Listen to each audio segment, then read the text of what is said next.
మీకు తెలుసా, 40 సంవత్సరాలు దాటిన ఆడవారికి ఇలాంటి కోరికలే ఉంటాయి. మీకు ఒక విషయంలో పూర్తి అవగాహన అనేది లేకపోతే మీకు ఇష్టం వచ్చినట్టు మాట్లాడడం అస్సలు మంచిది కాదు. విషయ పరిజ్ఞానం పెంచుకున్న తర్వాతే మాట్లాడితే మీకు మంచిది, మీ మాటకి కూడా ఒక విలువ అనేది పెరుగుతుంది అని గుర్తుపెట్టుకోండి. మీ కష్టంలో ఎవ్వరినీ సాయం అడగకండి, సమాధానంగా సలహాలే వస్తాయి. పైగా వాటిని మీరు పాటించలేదన్న నిందలే మీకు మిగులుతాయి. కాబట్టి కాస్త జాగ్రత్త. విజయం సాధించాలి అంటే మొదట నీవు చేసే పని ప్రేమించు. అప్పుడే కదా విజయం అనేది నీ వెంట పరుగులు తీస్తుంది. ఆశించినంత చేయలేకపోవడం, చేయలేనంత ఆశించడం రెండూ తప్పులే. మొదటిది నీలోని అసమర్థతను సూచిస్తే రెండోది నీలోని అత్యాశను బయటపెడుతుంది. కళ్ళు మసకగా కనిపిస్తే కళ్ళని శుభ్రం చేసుకుంటే సరిపోతుంది, కానీ అందరూ తప్పుగా కనపడుతుంటే శుభ్రం చేసుకోవాల్సింది అంతరంగాన్నే కదా. తెలివైన వాడిని బలంతో కొట్టాలి, బలమైన వాడిని తెలివితో కొట్టాలి. అప్పుడే నువ్వు జీవితంలో ఏదైనా సరే సవ్యంగా సాగించగలవు, ముందుకు కూడా వెళ్ళగలవు అని గుర్తుపెట్టుకో. కాలానికి, కర్మకు చాలా తక్కువగా జ్ఞాపకశక్తి ఉంటుందని నువ్వు అనుకుంటే అది నీ అజ్ఞానం, మూర్ఖత్వం అవుతుంది. ఎందుకంటే ఎంతకాలం తర్వాత అయినా సరే మనిషి చేసిన మంచి చెడులకు అవి ఫలితం ఇవ్వకుండా అస్సలు నిన్ను విడిచిపెట్టవు. కాస్త జాగ్రత్తగా ఉండు. పువ్వులతో నిండిన తోట ఎంత అందంగా ఉంటుందో, మంచి ఆలోచనలతో నిండిన మనసు కూడా అంతే స్వచ్ఛంగా, అద్భుతంగా, ఆనందంగా ఉంటుంది. ఆలోచించు. పట్టించుకోకపోతే మన దగ్గర ఉండే వస్తువులే సరిగా ఉండవే. అలాంటిది మనుషులు ఎవరైనా ఉంటారు, ఎంతకాలమని ఉంటారు చెప్పు? ఆలోచించు నువ్వే. జీవితంలో కష్టాలు ఎన్ని ఉన్నా చింతిస్తూ ఉంటే ఇంకా పెరుగుతాయి, శాంతంగా ఉంటే కాస్త తగ్గుతాయి, ఓపిగ్గా వేచి ఉంటే అన్నీ పోతాయి. ఆ భగవంతుడిని నమ్ముకుంటూ అన్నిటినీ ఎదిరిస్తే ప్రతిదీ కూడా నీకు సుఖాలుగా మారుతాయని తెలుసుకో. తెలివైన వాడిని బలంతో కొట్టాలి, బలమైన వాడిని తెలివితో కొట్టాలి. అప్పుడే కదా విజయం నీ సొంతమవుతుంది. అదృష్టం అనేది వర్షపు నీరు లాంటిది, శ్రమ అనేది బావిలో నీరు లాంటిది. రోజు స్నానం చేయాలంటే మనం నమ్ముకోవాల్సింది వర్షాన్ని కాదు, బావినే కదా. కష్టం అనేది దేవుడిచ్చిన వరం, సుఖం అనేది మనిషి కోరుకునే పాపం. ఎందుకంటే కష్టం తర్వాత వచ్చే సుఖం విలువ చాలా గొప్పది. సుఖపడిన తర్వాత వచ్చే కష్టం భరించలేనిది, బాధాకరమైనది కూడా. ఎప్పుడైతే అనుమానం ప్రవేశిస్తుందో అదే ద్వారం నుండి ప్రేమ, నమ్మకం బయటికి వెళ్ళిపోతాయి. జాగ్రత్త. బంధాలు కూడా బీటలు వారుతాయని తెలుసుకో. గుర్తుపెట్టుకో, అందంగా ఉన్నవారితో కంటే మన చుట్టూ అందాన్ని ఆనందపరిచే వారితోనే మన జీవితం సంతోషంగా ఉంటుంది. వీళ్ళు నాకు చుట్టాలు, బంధువులు అని చెప్పుకోవడానికి రక్త సంబంధమే ఉండనక్కర్లేదు. సంతోషాన్ని రెట్టింపు చేయడానికి, బాధని తగ్గించడానికి, కష్టంలో తోడుగా నిలవడానికి నేనున్నానని భరోసా ఇచ్చే ప్రతి ఒక్కరూ మన చుట్టమే కదా అవుతారు చెప్పు. ఏడాదికి ఒక్కసారే పండుగ వస్తుంది, కానీ మనసుకు నచ్చిన వారు మనసారా ప్రేమగా మనతో మాట్లాడితే చాలు. ప్రతిరోజు పండగే కదా. మన జీవితం చాలా కఠినమైనది. కొన్నిసార్లు విరిగిన రెక్కలతో కూడా ఎగరాల్సి ఉంటుంది. అవి తట్టుకొని ధైర్యంగా నిలబడ్డ వాళ్లే కదా తన్ని నమ్ముకున్న వారందరినీ కూడా నిలబెట్టగలడు. నీవు అనాలోచితంగా తొందరపడి ఏమీ చేయకు. చిత్తశుద్ధి, ఓర్పు, పట్టుదల, ఈ 3 కార్యసిద్ధికి ఆవశ్యకాలు. కానీ ప్రేమ ఈ 3 అత్యావశ్యకమని తెలుసుకో. గుర్తుపెట్టుకో, రేపటి రోజుపై ఆశ అనేది లేకపోతే నిన్నటి రోజు నిరాశకి అంతం లేదు. నిన్నటి రోజు నిరాశకి కారణం లేకపోతే రేపటి రోజు ఆశకి పునాది లేదు కదా. పాపం చేసేప్పుడు ఎవరికైనా సుఖభ్రాంతి ఉంటుంది, కానీ ఆ పాప ఫలితం అనుభవించేటప్పుడు మాత్రం జీవితం అనేది కడు దుర్భరంగా ఉంటుంది. ఎంత విచిత్రమో చూడు. నోటిలోకి పోయే ఆహారం ఎంత రుచిగా ఉంటుందో మన నోటి నుండి వచ్చే మాట కూడా అంతే రుచిగా, మధురంగా ఉండాలి. అప్పుడే బంధాలు, స్నేహాలు అన్నీ కూడా బలపడతాయి. లేదంటే అన్నీ శాశ్వతంగా దూరం అయిపోతాయి. మరి నువ్వు అన్ని బంధాల్ని నీ దగ్గరకు హక్కున చేర్చుకుంటావా, లేదా అన్నిటిని దూరంగా విసిరి పడేస్తావా అన్నది నీ చేతుల్లోనే ఉంటుంది. ఏం ఏం చేయాలో ఏం చేయకూడదో నువ్వే ఆలోచించుకో. ఒక మనిషికి కలిగే కష్టాలు రెండే రెండు. ఒకటి నిన్ను బాధించేది, మరొకటి నిన్ను మార్చేది. ఇవి రెండూ నీ జీవితాన్ని ఎంతలా మారుస్తాయంటే నీ జీవితాన్ని నువ్వు గుర్తుపట్టలేనంతగా అది మారిపోతుంది. నీ పెదవులపై రోజా పువ్వు లాంటి చిరునవ్వు నాట్యం చేస్తుంటే నిన్ను అందరూ ఇష్టపడతారు. ఎందుకో తెలుసా? అనంతమైన దుఃఖాన్ని ఒక్క నవ్వు చంపేస్తుంది. భయంకరమైన మౌనాన్ని ఒక్క మాట తుడిచేస్తుంది అని తెలుసుకో. అలానే నీకొచ్చే కోపాన్ని ఎంతవరకు అదుపు చేయగలిగితే అది నీ జీవితానికి అంతగా ఉపయోగపడుతుంది అని తెలుసుకో. గుర్తుపెట్టుకో, నువ్వు అతిగా అరవడం వలన నీ మాట విలువ, అనవసరంగా ఏడవడం వలన నీ కన్నీటి విలువ తగ్గిపోతుంది అని నువ్వు మర్చిపోవద్దు. జాగ్రత్తగా గుర్తుంచుకోవాలి. బానిసగా బ్రతికినన్ని రోజులు సొసైటీలో అందరూ చుట్టాలే అవుతారు. ప్రశ్నించడం ఒక్కసారి మొదలెడితే చాలు, మన సొంత ఇంటి వాళ్ళు కూడా బద్ధ శత్రువులుగా మారిపోతారు. జీవితంలో మధ్యలో వచ్చి మధ్యలో పోయేది ఒక్క డబ్బు మాత్రమే. నీ వాళ్ళు అనుకున్నవారు నీలో ఊపిరి ఉన్నంత వరకు నీతోనే ఉంటారు. నీ చెడు కోరుకునేవాళ్ళు నీ తప్పును మాత్రమే చూస్తారు. మంచిని కోరేవాళ్ళు మాత్రం ఆ తప్పును ఎప్పుడూ సరిదిద్దుతూనే ఉంటారని తెలుసుకో. నమ్మకం ఉంచుకోండి, మీకు చెందాల్సింది మీకు ఖచ్చితంగా ఎప్పటికైనా దొరుకుతుంది. అన్ని పాములు విషపూరితం కాకపోయినా పాములన్నీ ఒకేలా ఉంటాయి. అలానే మనుషులందరూ ఒకేలా కనపడినా వారిలో విషం కక్కేవాళ్ళు కూడా ఉంటారు. వాళ్లతో కాస్త జాగ్రత్తగా ఉండు. ఎవరో పక్కన వాళ్ళు నీకు వాల్యూ ఇవ్వలేదు అని నీ విలువ తగ్గుతుందా? లేదు కదా. నీ జీవితం నీకు విలువైనదే. విలువ లేని విలువ ఇవ్వని వాళ్లకు దూరంగా ఉంటే నీ వాల్యూ ఏంటో అందరికీ తెలుస్తుంది. సున్నితమైన మనసు కలవాడు తనకు తానే శత్రువు. ఎందుకంటే వాళ్ళకి మోసం చేసేంత తెలివి లేదు, మర్చిపోయేంత బలం లేదు. అన్నిటినీ మౌనంగా భరిస్తూ బాధపడ్డం ఒక్కటే వాళ్ళకి తెలుసు. మనం కోరినప్పుడు ధనం ఇచ్చే వాళ్ళకంటే మనకు సమయానికి ధైర్యం ఇచ్చేవాళ్లే కదా మనకు ముఖ్యమైన వాళ్ళు. చెప్పు. ఉన్నవాడైనా లేనివాడైనా, పండితుడైనా పామరుడైనా, బలవంతుడైనా బలహీనుడైనా అందరినీ మృత్యువు సమానంగా చూస్తుంది. అందుకే హెచ్చుతగ్గులు, తారతమ్యాలు అస్సలు ఉండవు. జీవితం అనేది ఎవరికైనా సమానమే. కాలం అందరికీ కూడా సమానంగానే శిక్ష వేస్తుంది. గొప్పవాళ్ళు, పేదవాళ్ళు, కుల మత భేదాలు ఏవీ ఉండవు. అన్నీ సమానమే. నీ క్యారెక్టర్ గురించి ఎవ్వరూ సర్టిఫికేట్ ఇవ్వాల్సిన అవసరం లేదు. ఎందుకంటే మరొకరికి సర్టిఫికేట్ ఇచ్చేంత గొప్పగా ఇక్కడ ఎవ్వరి క్యారెక్టర్ లేదు. అలా ఊహించుకుంటారు అంతే. నేను గొప్ప అని చెప్పుకుంటారే కానీ ఇక్కడ ఎవ్వరూ గొప్ప కాదు. అందరూ సమానమే. దూరం నుంచి చూస్తే అన్నీ చాలా అద్భుతంగా, చాలా అందంగా, ఆకర్షణీయంగా కనిపిస్తాయి. అదే దగ్గరుండి చూస్తే అలా ఉండవు కదా. జీవితం కూడా అలాంటిది.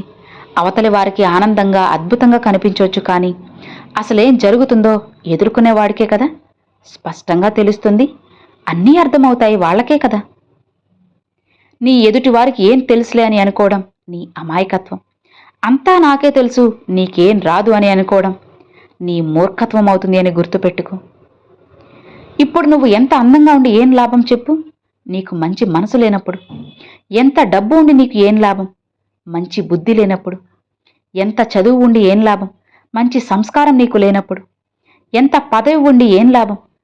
మంచివారు అన్న పేరు నువ్వు తెచ్చుకోలేనప్పుడు. ఇవన్నీ ఉన్నా దండగే కదా, వృధానే కదా అవుతాయి. గుర్తుపెట్టుకో, నువ్వు చేసే ప్రయత్నం ఎప్పటికీ వృధా కాదు. వైఫల్యం శాశ్వతంగా ఉండదు. కొన్నిసార్లు చిన్న ప్రయత్నం కూడా నీకు ఉన్నత స్థానాన్ని తెచ్చిపెడుతుంది. కాబట్టి కాస్త ప్రయత్నించి చూడు.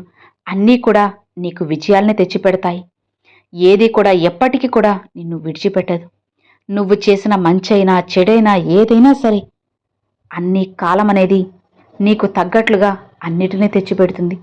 సమయానుగుణంగా ఇవ్వాల్సిన సమయానికి అన్నీ ఇచ్చిపెడుతుంది. కాబట్టి కాస్త ఓపికతో ఉంటే చాలు. నీకు కావలసినవన్నీ కూడా ఆ భగవంతుడు స్వయంగా నీ చేతిలో పెడతాడు. నీ జీవితాన్ని కూడా మారుస్తారు. జీవితం అనేది గమ్యం కాదు, గమనం మాత్రమే. అక్కడ నువ్వు ఎన్నిసార్లు ఓడిపోయినా సరే గెలవడానికి అవకాశం ఉంటుంది. గమ్యం అనేది అనంతం, గమనం అనేకమని తెలుసుకో. నువ్వు సక్సెస్ సాధిస్తే అందరూ నీ వెనుక ఉంటారు అని గుర్తుపెట్టుకో. గోల్ కోసం ప్రయత్నించేటప్పుడు ఎవ్వరూ తోడు ఉన్నా లేకపోయినా నువ్వు ముందుకి సాగిపోవాలి అంతే. ఎక్కడా వెనకడుగు వేయకూడదు. ఇదిగో ఇప్పుడే కష్టపడి నువ్వు వేటగాడిలా మారిపో. లేదంటే రేపు చిన్న చిన్న కష్టాలకు కూడా నువ్వే వేటలా మిగిలిపోవలసి వస్తుంది అని గుర్తుపెట్టుకో. వీలైనంతవరకు కష్టపడు. లేకపోతే నువ్వు పేదవాడిలా బ్రతకడానికి ఖచ్చితంగా సిద్ధపడాల్సిందే. లేకపోతే అస్సలు నువ్వు జీవించలేవు. అసలు నా దృష్టిలో గొప్ప ప్రతీకారం అంటే ఏంటో తెలుసా? నిన్ను అవమానించిన వారికి, అవహేళన చేసిన వారికి జీవితకాలపు కొట్టని చెప్పు దెబ్బ నీ విజయంతో కొట్టాలి. అది నువ్వు వాళ్ళకు ఇచ్చే గొప్ప సమాధానం. మీకంటూ ఒక లక్ష్యం పెట్టుకొని పనిచేయండి. లేదంటే వేరే వాళ్ళ లక్ష్యం కోసం పనిచేయాల్సి వస్తుంది. సూర్యుడి కంటే ముందు ఎవరు నిద్ర లేస్తారో వారే విజయం సాధిస్తారు. ప్రపంచం గురించి పట్టించుకోకండి. మీరు ఏం చేసినా చేయకపోయినా విమర్శించడమే వారి పని. అలాంటప్పుడు మీకెందుకు దిగులు, మీకెందుకు కంగారు? సంతోషంగా ముందుకు వెళ్ళిపోండి. నొప్పి కలుగుతున్నా సరే మీ పనిని మాత్రం ఆపద్దు. అలా అయితేనే నీ గమ్యాన్ని నువ్వు చేరగలవు. అలా కాకుండా కాస్త నొప్పి కలుగుతుంది కదా, లక్ష్యాన్ని మార్చుకుందామంటే ఇక నువ్వు విజయాన్ని ఎలా సాధిస్తావు చెప్పు? పెయిన్ని, ప్రాబ్లంని తట్టుకున్న వారికే కదా గెలుపు అనేది వస్తుంది. నేలను నాశనం చేసేవాడు నింగికి ఎదుగుతున్నాడే, నేలను ప్రేమించేవాడు ఆ నేలలోనే కలిసిపోతున్నాడు. ఇదెక్కడ విచిత్రమో మీరే చూడండి, ఆలోచించండి. ఏంటో పొద్దున్నే లేచి పొలం బాట పట్టి ఆరుగాలం శ్రమించి ఆకలి తీర్చేవాళ్లే రైతు. కానీ వాళ్ళ ఆకలి తీరడానికి ఎంతో కష్టపడాల్సి వస్తుంది, శ్రమపడాల్సి వస్తుంది. ప్రతిసారి మైండ్లో నుండి ఒక వాయిస్ వినపడుతుంది. సరిగ్గా విను. అది ఏంటి అంటే, గెలుపు కోసం ఎన్ని రోజులు నువ్వు కష్టపడతావు? నేను గెలిచాను అని ప్రపంచానికి అరిచి చెప్పేంత వరకు నువ్వు కష్టపడాల్సిందే. చివరి వరకు పోరాడగలిగే ధైర్యం ఉంటేనే ఎలాంటి పరిస్థితులు ఉన్నా సరే నువ్వు విజయాన్ని సాధించవచ్చు. లేదంటే ఏది కూడా చేయలేవు. గుర్తుపెట్టుకో, నేను కింద పడిపోతే ఆనందించావుగా, నేను గెలిచాక నువ్వే ఆశ్చర్యపడదు గాని కాస్త ఓపిక పట్టు, రెడీగా ఉండు. నేను గెలవడానికి ఇంకాస్త సమయమే ఉంది. అప్పటి వరకు కాస్త ఓపికతో ఉండు చాలు. ఆల్రెడీ నీలాంటి లక్ష్యంతో ఉన్నవారు రగిలిపోయేలా కష్టపడుతుంటే నువ్వు ఇంకా అక్కడే ఆలోచిస్తూ ఉండిపోతున్నావా? ఇలా ఆలోచిస్తే ఎప్పటికి నువ్వు విజయాన్ని సాధిస్తావు? ఎప్పటికి నువ్వు నీ గోల్ని రీచ్ అవుతావు చెప్పు? బరిలోకి దిగు, బలంగా ప్రయత్నించు. ఇప్పుడు కాకపోతే ఇంకెప్పుడు చేస్తావు చెప్పు? ఇంకెప్పుడు నీ జీవితాన్ని నువ్వు మార్చుకుంటావు చెప్పు? నీ జీవితాన్ని నీకు నువ్వుగా మార్చుకోవాలే కానీ ఎవ్వరూ వచ్చి అస్సలు మార్చరు అని నువ్వు తెలుసుకో. జీవితం నీదైనప్పుడు అందులో వచ్చే సమస్యలు నీవే, సంతోషాలు నీవే, అన్నీ నీవే. వాదించే వారికి నువ్వెంత తక్కువగా స్పందిస్తే అంత ప్రశాంతంగా ఉంటావు. వేధించే వారికి నువ్వు ఎంత దూరంగా ఉంటే అంత మనశ్శాంతిగా నువ్వు జీవించగలవని తెలుసుకో. అందరూ మనవాళ్లే అనుకో, తప్పులేదు. కానీ అందరూ మనలాంటి మనస్తత్వం కలవారే అని అనుకుంటే ముమ్మాటికి అది నీ పొరపాటే అవుతుంది అని గుర్తుపెట్టుకో. రాసిపెట్టుకో, ఇది నువ్వు మారాల్సిన సమయం, ఇది నువ్వు కష్టపడే సమయం, ఇది నువ్వు గెలవాల్సిన సమయం, ఇది నీ సమయం అని తెలుసుకో. అస్సలు వదులుకోకు, వృధా చేయకు. ప్రయత్నం వల్లనే అసాధ్యమైనది కూడా సాధ్యమవుతుంది అని తెలుసుకో. ఎంత కష్టమైనదైనా సరే చాలా సులువుగా మారుతుంది, సంతోషంగా ఉంటుంది. నువ్వు అనవసరమని అనుకున్న వాళ్ళకి నిన్ను అత్యవసరం అనిపించేలా చేస్తుంది ఈ కాలం. కాస్త ఓపిగ్గా నీ ప్రయత్నాన్ని నువ్వు చేస్తే చాలు, అన్నీ మారుతాయి. అసలు తెల్లవారేసరికి మనం ఉంటామో లేదో తెలియకపోయినా అలారం పెట్టుకుని పడుకుంటాం కదా, దాన్నే నమ్మకం అంటారు. ఆ నమ్మకం ఉంటే ఈ లోకంలో నువ్వు ఏదైనా సరే ఇట్టే సులువుగా సాధించేస్తావు. ఎలాంటి జీవితాన్నైనా సరే నువ్వు తట్టుకొని ధైర్యంగా సంతోషంగా ముందుకు వెళ్ళిపోగలవు. కాబట్టి నువ్వు ఎందుకు కంగారు పడుతూ వెనకడుగు వేస్తున్నావు చెప్పు? సంతోషంగా ముందుకు వెళ్ళు. అన్నీ వాటంతటా అవే మారుతాయి. ఆ భగవంతుడు నీకు తోడుగా ఉండగా ఇక నీకు వెనకడుగు వేయాల్సిన అవసరం ఏముంది చెప్పు? ఏమాత్రం భయపడకు. హాయిగా ధైర్యంగా నీ లక్ష్యాన్ని నువ్వు చేజిక్కించుకు. విజయాన్ని సాధించు. అన్నీ మారుతాయి. అలానే గెలుపు అనేది నీ నీడలాంటిది. ఆగి పట్టుకోవాలని ప్రయత్నం చేయకండి. ఆగకుండా మీ దారిన మీరు సవ్యంగా నడవండి. అది మిమ్మల్ని అనుసరిస్తుంది. గుర్తుపెట్టుకో, వెలుతురు అనే సత్యం వైపు నడిస్తేనే కదా గెలుపు నీడ నీ వెంట పరుగులు తీస్తుంది. మీ ముందు నిజాయితీ పరులుగా నటిస్తూ మీ వెనుక గోతుల తవ్వేవాళ్లను గుర్తించలేకపోతే వెనుకటి గతం ముందటి భవిష్యత్తు పూర్తిగా మట్టిపాలైపోతుంది అని తెలుసుకో. మీరు 100 రూపాయలు సంపాదించినప్పుడు పలు రకాల వాళ్ళు మీకు పరిచయం అవుతారు. అదే 100 రూపాయలు అప్పు అడిగినప్పుడు పరిచయస్తులే కదా పరాయి వాళ్ళ నీకు శాశ్వతంగా దూరంగా పారిపోతారు చెప్పు? అవునా కాదా? మిమ్మల్ని నలుగురు మెచ్చాలని ఎప్పుడూ అనుకోవద్దు. మీకు మీరు నచ్చితే చాలు. ఈ ప్రపంచంలో ఏదీ శాశ్వతం కాదు. కానీ మీరు చేసే మంచి పని శాశ్వతం. మీ వ్యక్తిత్వం శాశ్వతం అని తెలుసుకోండి. నీకు సహాయం చేస్తున్న వారిని ఎప్పటికీ కూడా మర్చిపోవద్దు. నిన్ను ప్రేమిస్తున్న వారిని ద్వేషించకు. నిన్ను నమ్ముతున్న వారిని అస్సలు మోసం చేయకు. అలా చేస్తే నీ జీవితానికి ఏం విలువ ఉంటుంది చెప్పు? నిప్పుకి సుత్తికి భయపడినట్లయితే ఇనుము ఎప్పటికీ కత్తి కాదు. జీవితం కూడా అంతే. నిప్పులా నిన్ను కాల్చుతూ సుత్తిలా నిన్ను గాయపరుస్తారు కొందరు. వాటిని అధిగమించగలిగితే విజయం నీదే కదా అవుతుంది చెప్పు? నీలోని బలహీనతను దాని గురించి ఎప్పుడూ ఆలోచించకు. ఎందుకంటే అది నిన్ను జీవితంలో ముందుకు వెళ్ళనివ్వకుండా చేస్తుంది. అందుకే ఎప్పుడూ నీలోని బలాన్ని నమ్ముకో. అది ఎప్పుడు నిన్ను అస్సలు ఓడిపోనివ్వదు కదా, ఇంకా ముందుకు నెడుతుంది. జీవితంలో వెలకట్టలేని పాఠాలను నేర్పేది ఈ 3 విషయాలే. ఆకలితో ఉన్న కడుపు, డబ్బు లేని జీవనం, విరిగిపోయిన మనసు. ఈ 3 నీకు జీవితంలో ఎన్నో పాఠాలు నేర్పుతాయి. ప్రతి రాయిలో ఒక శిల్పం ఉంటుంది. దాన్ని సుతితో కొట్టాలి, ఉలితో చెక్కాలి. అప్పుడు రాయిలో నుంచి అపురూపమైన శిల్పం బయటపడుతుంది. అలానే ప్రతి మనిషి జీవితంలో అతీతమైన శక్తి ఉంటుంది. దాన్ని ఎప్పుడైతే గుర్తిస్తామో అప్పుడు మనమంటే ఏంటో నిరూపించుకోవచ్చు. మీరు ఎన్ని త్యాగాలు చేసినా, ఎన్ని సాయాలు చేసినా సరే, ఎన్ని అవమానాలు బాధలు భరిస్తున్నా మీ భవిష్యత్ని సమయాన్ని వృధా చేస్తూ చివరికి మీ తల తాకట్టు పెట్టినా బంధాలు నిలబడవు. సహనం, నమ్మకం, మౌనం, ప్రేమ ఇవే మీ బంధాన్ని, అనుబంధాన్ని శాశ్వతంగా నిలబెడతాయి అని తెలుసుకో. గుర్తుపెట్టుకో, జీవితంలో ధనం మీద ఆశ పెరిగే కొద్దీ ఆరోగ్యం, బంధాలు, ప్రేమ, ఆప్యాయతలు అన్నీ కూడా శాశ్వతంగా దూరం అయిపోతాయి కదా. అవునా? మీరు నిదానంగా ఉంటే బీసీ కాలం నాటి వాడువని, ఫాస్ట్గా ఉంటే స్పీడ్ అని, ఆత్మవిశ్వాసం ఉంటే అహంకారం అని, బాధపడితే పిరికివాడని, జాగ్రత్తగుంటే పిసినారి అని, ఖర్చు పెడితే ఆడంబరమని, అనుమానిస్తే ఎవ్వరిని నమ్మడని, నమ్మితే అమాయకుడని, మంచిగా ఉంటే చేతగాని వాడని, ఆవేదనతో అరిస్తే పొగరని, ఇలా ఒక్కో సందర్భాల్లో అపార్థం చేసుకునే వాళ్లే ఎక్కువ. ఇక నీ తీరు స్థిరంగా లేకపోతే అలా అనుకోవడం ఇంకా ఎక్కువ. కాబట్టి మరీ ఓవర్గా ఇతరుల అభిప్రాయం అస్సలు పట్టించుకోవద్దు. అర్థమవుతుందా? ఆవేశంలో, ఆపలేని క్షణికోద్రేశంలో నీవు చేసే చిన్న తప్పు జీవితాన్ని మారుస్తుంది. అంతవరకు కాపాడుకున్న నైతిక విలువల్ని అగాధంలోకి నెట్టేస్తుంది. అందుకే ఆలోచించి అడుగులు వేయాలి. మాట్లాడే మాట, చేసే చేత ఇతరుల్ని నొప్పించకుండా జాగ్రత్త పడుతూ విలువైన జీవితాన్ని, వ్యక్తిత్వాన్ని అందంగా మలుచుకో. అప్పుడు జీవితం అనేది ఎంతో అద్భుతంగా, ఆనందంగా, సంతోషంగా ఉంటుంది.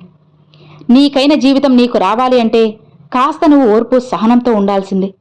అప్పుడే కదా జీవితం మారుతుంది చెప్పు. లేకపోతే నువ్వు ఎప్పటిలా ఎక్కడ వేసిన గొంగలి అక్కడే ఉండాల్సిందే. ఇక జీవితంలో ఎలాంటి మార్పు అనేది నీకు రాదు, రాలేదు కూడా.